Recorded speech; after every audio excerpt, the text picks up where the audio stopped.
حينما يموت الناس حواليك بالآلاف مما سمعنا ونسمع ومما لم نسمع.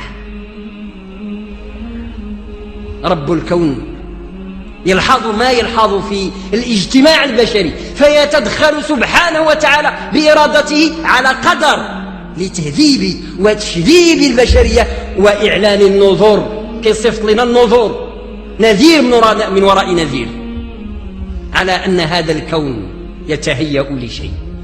رأى الكرة الأرضية اليوم تدور، أقول هذا ضربا من التعبير المجازي وسأبين بحوله، تدور على غير دوراتها. راه الدور حول نفسها وحول الشمس، ولكن بواحد الطريقة أخرى.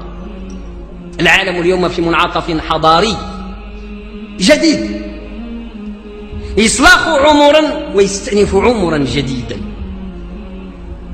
والذي يلحظ هذا يدرك من حقائق التدافع بين الحق والباطل في العالم، بين قيم الخير والجمال وقيم المحال والشر والفساد، بين التوازن واللا توازن والاضطراب. يلحظ فعلا أن لله شأنا ما وحكمة ما فيما يحدث كل يوم للبشرية.